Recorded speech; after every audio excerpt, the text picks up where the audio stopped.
Јавното претпријатие Куманово газ продолжува со проширување на дистрибутивната гасоводна мрежа во Куманово. Годинава се планира приклучување на мрежата на уште 2 основни училишта, една градинка и здравствениот дом. Следно што ќе се случува во оваа 2026 година, преку УНОПС проектот што го работиме во последниве 2 години, ова е 3-та година, ќе имаме 4 нови приклучоци кои ќе ги финансираат тие. Тоа се основното училиште Вукаредич, основното училиште Најинфрашери, градинка Славејче и здравствен дом Куманово. Тие се проекти кои ќе ги реализираме во текот на оваа година преку УНОПС.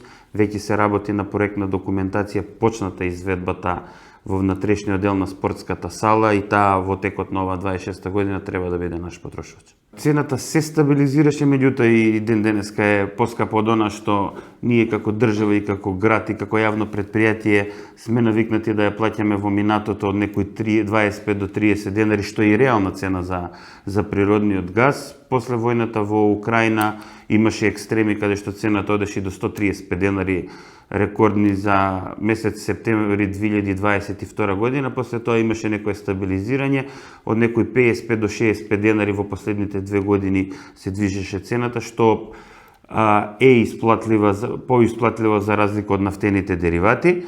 Меѓутоа сега со најновите случувања на Блискиот Исток ги пратиме берзите. Има покачување од некои 40-50% на цената на гасот, меѓутоа се уште тоа не е ништо официјално, се уште е многу рано да се калкулира со цени, бидејќи цените се формираат на месечно ниво.